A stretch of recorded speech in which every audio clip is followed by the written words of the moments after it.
Okay, so I think it was almost a week ago for this topic I do want to talk about.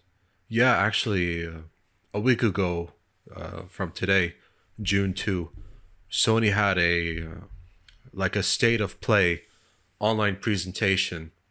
You know, they've done this for a while. It's just like revealing upcoming projects, releases, trailers, all of that sort of stuff. Developers and studios partnering with Sony for reveals and all that sort of stuff. Like similar to what Nintendo has been doing with the Nintendo Direct. But anyway, some a lot of interesting and major news that caught my attention. I do have all of the notes here, but I'm gonna start with the big news, the big names. First, after many years of rumors, there's an official announcement for a Resident Evil 4 remake.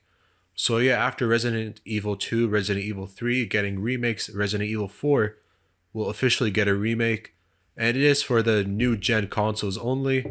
So yeah, PS5, Series X, Series S, Windows, and it's not cross gen, and that's really fine by me. There was even an announcement for a March 24, 2023 release date.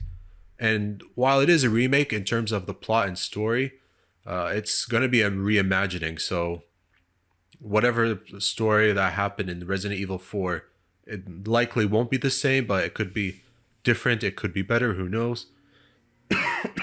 Sorry. Another trailer review regarding Capcom. Another big name, Street Fighter 6. There was like a gameplay trailer available, and not that I'm a major Street Fighter player or anything. Whoops, sorry, not a major player in the Street Fighter games, but I really liked what I saw with the character models. You know, like it looked a bit too buffed up. I don't know if that makes sense, but there was a lot I liked, and the gameplay looked really amazing. Like so many amazing particle effects and all that. And while the story mode is back, it's gonna be completely different than whatever happened before.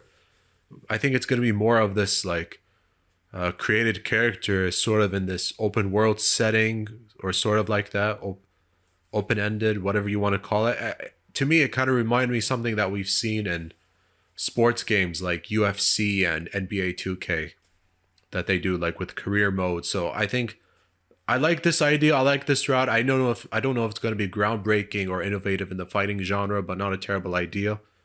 So yeah, I mean, I liked what I saw regarding the gameplay of Street Fighter 6 trailer. That was pretty cool. Here's one that's kind of funny. Now it was announced, I think 2 years ago. Sort of like, I don't know if I want to call it platform, like a game called Stray, seemingly just starring a stray cat. I think it's exclusive for PS5. Now look, I like cats now, but I don't get the whole reason or idea why players should buy, customers should play a game about a stray cat. I don't know. A lot that I don't understand, but you know, good for the developers. I mean, if you're a major cat lover and you have cats of your own, you know, good for you. But yeah, another important news that caught me by surprise: an announcement for both Marvel's Spider-Man Remastered and Miles Morales are finally coming to Windows. Now, first, the remastered Spider-Man game does have an August 12th release date. In this new trailer, it's just like a trailer with cutscenes and all that sort of stuff. It has a release date. As for the Miles Morales game, it is coming to Windows, but there's no official announcement for the release date except somewhere in the fall. So expect that by that time, I'm assuming like a 2 year anniversary release date, maybe October, November, if I had to predict. But yeah, news outlets confirmed the source of not one but two different Spider-Man games coming to Windows. Okay, let's see. Yeah, Horizon Forbidden West updates like New Game Plus and Ultra Hard Mode and improvements for PS4 Pro and PS5. Okay, that's fine. All right, so major PSVR 2 titles, familiar names and new ones, got to showcase trailers, whether it's Resident Evil Village, Walking Dead, Saints and Sinners Chapter 2 Retribution, No Man's Sky, Horizon Call of Mountain. All four of them got trailers just to showcase and reveal the games that are coming for the PSVR 2 headset. So that's good to see. Now, major trailer that everyone's been waiting for. There's now like a gameplay combat trailer for Final Fantasy 16. Okay, so that was good to know. Because like a lot of people really concerned the state. Like it was announced that it got delayed from this year, but by the end of the trailer, there was an announcement for a summer 2023 release date. So that's really fine for hardcore Final Fantasy fans. I don't know if this is easier for casual first timers to get through, just like Final Fantasy 15 for first timers. It's made for both hardcore first timers. But anyway, as an isometric platformer called Tunic, coming to Sony cross-gen consoles September 27th. That's cool and all.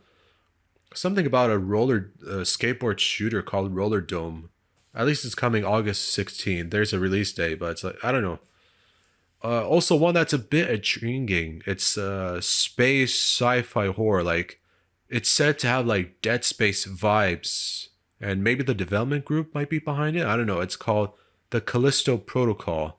So it's like a space horror sci-fi sort of thing. That's kind of intriguing.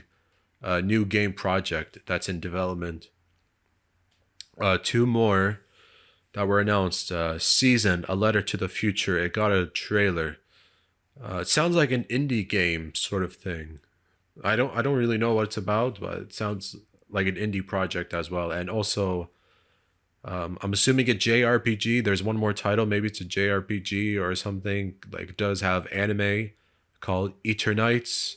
It's supposedly like some sort of dating romance game. It is gonna get cross-gen release, but yeah, I don't get whatever the whole deal is. So yeah, I mean, okay, like aside from a few title really announcements, I'd say the bigger ones really like trailers: Resident Evil 4 remake, Street Fighter 6, Final Fantasy 16 gameplay trailer. Uh, I guess it's kind of important big deal that Horizon Forbidden West introduced a lot of new features. Good to know that both Marvel Spider-Man games, the remastered and Miles Morales, coming to Windows. There's an intriguing story actually that was published. It seemed like Marvel asked Xbox if they wanted to have Spider-Man games as exclusive titles. Xbox said no for Spider-Man games to be exclusive to the Xbox platforms. So they went to Sony and they said yes. So, you know, what could have been? I mean, Sony almost lost out on Spider-Man games and it could have been only on Xbox. So, yeah, you never know, like, how things go, you know. Maybe by now it's a decision they clearly regret. It would have helped them sell even more units of the Xbox One. And because Xbox One has sold like 50 plus, which is so nothing compared to like 116 million. Whoops. A few minutes later. Okay, I'm back. Sorry about that. There was a unexpected technicality problem. But with that being said, regarding the Spider-Man games, you know, I really, really like that. I mean, it's one of my favorites on the PS4. Highly recommended to this day. Whether you play it on PS4, the Pro model, obviously. It's good that I got remastered on PS5, so now it's got 60 FPS ray tracing enhancements as well. 4K graphics, that's also nice to see. I recommend it. If you don't have a PS console, I guess now is the best time to get it for your Windows platform. I'm pretty sure it's coming to Steam and Epic. I've yet to play the Miles Morales game. I intend to when I can get my hands on a copy at a good price. That's you know, appealing to me. So, you know, I'll try at some point. But anyway, regarding the state of play, I thought Sony did a good job. It's fine. I think it was maybe last fall they did something similar. But yeah, for those that were concerned, it's good that there's some new information regarding Final Fantasy 16. But yeah, I'd say fairly decent state of play. Yeah, good job from them. And yeah, I guess for those, even now with the PS5, they have a lot to look forward to for upcoming releases in the near future.